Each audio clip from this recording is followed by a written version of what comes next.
Bhiwadi manufacturers association के आगामी चुनाव को लेकर औद्योगिक गलियारों में हलचल तेज हो गई है। अध्यक्ष पद के प्रत्याशी मुकेश जैन के जनसंपर्क अभियान ने तेज गति पकड़ ली है और उन्हें उद्यमियों का भरपूर समर्थन मिल रहा है। मंगलवार को औद्योगिक क्षेत्र की एक फैक्ट्री में आयोजित कार्यक्रम में उद्यमियों ने जैन का जोरदार स्वागत किया, उन्हें फूलों की माला पहनाई और हर संभव सहयोग का आश्वासन दिया। इस अवसर पर बीएमए के पूर्व अध्यक्ष बृजमोहन मित्तल ने वर्तमान अध्यक्ष जसवीर सिंह पर निशाना साधा। उन्होंने कहा कि अध्यक्ष पद सेवा का पद है और इसका उद्देश्य उद्योगों की समस्याओं को हल करना होना चाहिए। मित्तल ने जोर देकर कहा कि अध्यक्ष ऐसा व्यक्ति होना चाहिए जो सभी को साथ लेकर चले और जिसके पास मिलने के लिए अपॉइंटमेंट की जरूरत न हो। उन्होंने अपने कार्यकाल का जिक्र करते हुए कहा कि उन्होंने बीएमए के सदस्य न होने वाले उद्यमियों की भी मदद की। बृजमोहन मित्तल ने वर्तमान अध्यक्ष जसवीर सिंह को याद दिलाते हुए कहा कि उन्हें सरपंच, 2 बार बीएमए सचिव और 1 बार अध्यक्ष बनने का मौका मिला है। उन्होंने ये भी बताया कि पिछली बार जसवीर सिंह ने वादा किया था कि वे अध्यक्ष बनने के बाद अगली बार मुकेश जैन को भारी बहुमत से जिताएंगे। मित्तल ने कहा कि इस वादे के बावजूद जसवीर सिंह ने अपना पद नहीं छोड़ा। उन्होंने औद्योगिक क्षेत्र में सड़कों, पानी, बिजली और गंदगी जैसी बुनियादी सुविधाओं की कमी को भी उजागर किया और वादा किया कि नई टीम इन समस्याओं का समाधान करेगी। अध्यक्ष पद के प्रत्याशी मुकेश जैन ने उद्यमियों को संबोधित करते हुए कहा कि उनके दरवाजे सभी के लिए हमेशा खुले रहेंगे और वे सभी की उम्मीदों पर खरा उतरने का पूरा प्रयास करेंगे। कार्यक्रम में सीएमटी ग्रुप के निदेशक सुशील राजपूत, गोपीनाथ हॉस्पिटल के संचालक डॉक्टर नीरज अग्रवाल, मोहन गुप्ता और राजपाल विदुरी सहित कई अन्य उद्यमियों ने भी अपने विचार रखे। इस आयोजन का संचालन अमित नाहटा ने किया, जबकि प्रवीण शर्मा ने आभार व्यक्त किया। इस दौरान राजवीर दायमा और नरेश अग्रवाल सहित कई प्रमुख उद्यमी मौजूद रहे। आने वाले चुनाव के अंदर भिवाड़ी मैन्युफैक्चरर्स एसोसिएशन में अध्यक्ष पद का चुनाव हो रहा है, जिसमें हम सब ने मुकेश जी को अपना प्रत्याशी बनाया है। बात सिर्फ प्रत्याशी की नहीं है, प्रत्याशी ऐसा होना चाहिए जो सबके दिल में हो। ऐसा नहीं कि उससे मिलने के लिए आपको अपॉइंटमेंट लेनी पड़े। और मैं ये समझता हूं कि मुकेश जी से बढ़िया, वैसे तो कार्यकाल आपने मेरे भी देखे होंगे, मैंने कभी ये नहीं सोचा कि ये मेरा मेंबर है कि नहीं है। अगर वो उद्योगपति है और उसकी कोई समस्या आ गई, उसका पहले निवारण होना चाहिए। मेंबर तो वो कभी भी बन जाएगा। जो ये सोचते हैं कि मेंबर का ही भला होना चाहिए, वो गलत सोचते हैं। भला उसका होना चाहिए उद्योगपति का, जो इंडस्ट्री चला है। और सही बात तो यह है कि जो जूता पहनता है उसे पता लगता है कि कील कहां पे चुभी है। जसवीर जी को हमने मौका दिया, 1 बार सरपंच बनाया, 2 बार बीएमए का सेक्रेटरी बनाया, 1 बार अध्यक्ष पद पे भी रह चुके। इतने साल रहने के बाद कुछ उनका विरोध भी हो जाता है। और ये सेवा का मंच है, कोई राजनीति का मंच नहीं है। कायदे में तो उनको खुद ही छोड़ देनी चाहिए थी सीट, परंतु उनका क्या इंटरेस्ट है मैं नहीं जानता। पिछली बार भी ये बात हुई, पर मुकेश जी की कुछ घरेलू परिस्थिति ऐसी नहीं थी। हारी बीमारी हर घर में आती है। पिछली बार वो समय नहीं दे पाए। जब उनको कहा गया तो कहने लगे, भाई इस बार मेरे को दे दो, अगली बार मुकेश जी को ऐसा मंच बना के दूंगा कि उनको वोट मांगने की जरूरत नहीं पड़ेगी।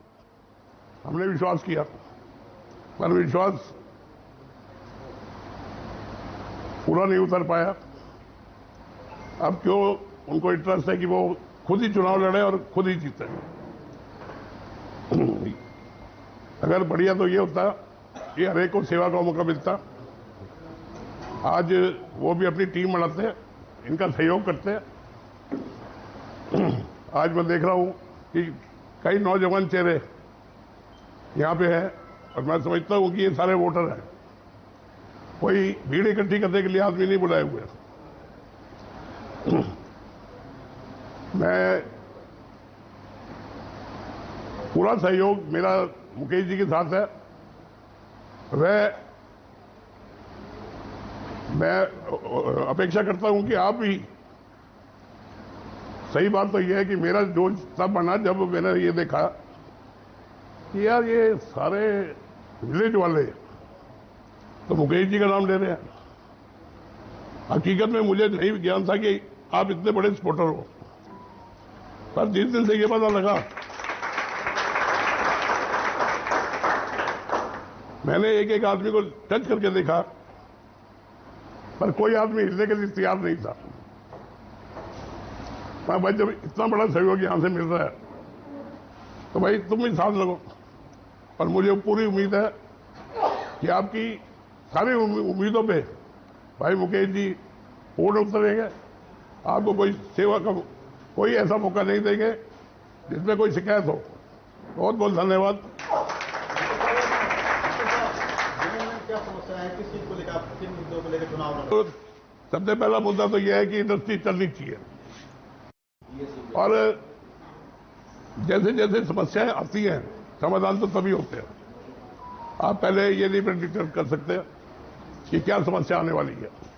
ये जो समस्या है वर्तमान में चल रही सरकारी विभागों के जो जजों को बार बार चक्कर लगाने पड़ते हैं, उद्योगों की जो सुनवाई अब नहीं हो रही है सरकारी कार्यालयों में, और कई मसले हैं, तो कैसे निपटेंगे?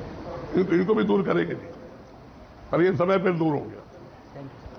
सर 2 बार सचिव वो रहे, आपने उनको बनाया, 1 बार अध्यक्ष आपने उनको बनाया। आप नहीं, मैंने नहीं बनाया जी, ये जनता ने बनाया। आप ये कह रहे हैं हम तो सहयोगी थे। सेवा का मंच है, वो सीट अगर वो छोड़ दें, उनको छोड़ देनी चाहिए, तो इससे क्या तात्पर्य है कि वो सीट छोड़ना क्यों नहीं चाहते हैं? अब ये तो उनकी इच्छा की बात है, कई बार आदमी को स्वार्थ लग जाता है। तो ये इसमें सर क्या मतलब स्व लाभ नहीं है उनका खुद का, क्या ये कहना चाह रहे हैं? क्या इसको लाभ की कुर्सी बना दी गई है, बीएमए की कुर्सी को? भाई मैं तो ये बात नहीं कह सकता, क्योंकि मैं भी उसका एक हिस्सा हूँ। ठीक है, मेरा जाना कुछ कम होता है, कुछ जब स्वस्थ ना होने की वजह से। बाकी नहीं छोड़ने का तात्पर्य सर ये हो जाता है कि लाभ के लिए कुर्सी बनाई दी गई है। अब इस बारे में तो उनकी निजी वो है, उसके लिए मैं कुछ नहीं कह सकता। मेरे साथियों, आज आप लोगों ने मुझे इतना मान दिया और सभी ने मुझे इस लायक समझा कि मैं इस पद पे हासिल हूं, तो ये सब आपकी कृपा है। आप लोग मेरे साथ हो तो मैं हमेशा आपके साथ रहूंगा। मेरे साथ शुरू से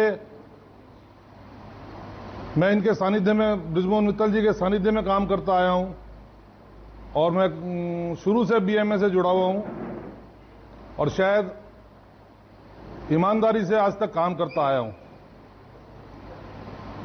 तो मैं आप सबको ये विश्वास दिलाता हूं कि आपकी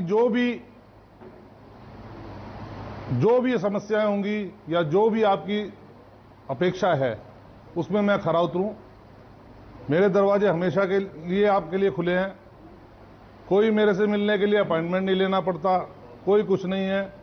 आधी रात भी अगर आपका फोन आएगा तो मैं आपके लिए तत्पर रहूंगा, और मेरी पूरी कोशिश रहेगी कि जितनी भी समस्याएं आती हैं या जो चल रही हैं उनको ठोस रूप से सरकार के सामने रख के और उसका निवारण कराया जाए। सबको साथ लेके, सारे इंडस्ट्रियलियों को साथ लेके हम चलेंगे, एक टीम वर्क करके काम करेंगे। आप लोग मेरा साथ दोगे तो काम भी होंगे। ऐसा नहीं है कि कोई काम रुकता है। सरकार के पास अगर ठोस मुद्दा जाएगा, ठोस कोई भी मुद्दा उठाते हैं और टीम वर्क के साथ उठाते हैं तो सरकार को मानना ही पड़ेगा। ऐसा नहीं है कि सरकार नहीं मानेगी, क्योंकि वो किसी पर्सनल हित में नहीं होगा, पूरे एरिया के हित में होगा। तो मैं सबको यही विश्वास दिलाता हूं कि मैं हमेशा हर काम में आपके लिए खड़ा रहूंगा। धन्यवाद। अपने मुकेश जैन भाई साहब के सपोर्ट में आए हैं यहाँ पे, उसके लिए मैं तहे दिल से धन्यवाद करता हूँ। और सभी समझदार लोग हैं, इंडस्ट्रियलिस्ट हैं, प्रॉब्लम समझते हैं, परेशानी समझते हैं इंडस्ट्रीज की क्या परेशानी है, तो समझदार होते हुए हम समझदार को ही चुनेंगे ना। तो मेरा पूरा विश्वास है कि हमारे जैन साहब बहुत भारी मतों से विजयी होंगे। आप सबका सपोर्ट इसी तरह चाहिए। आप यहाँ आए, आपका बहुत बहुत धन्यवाद।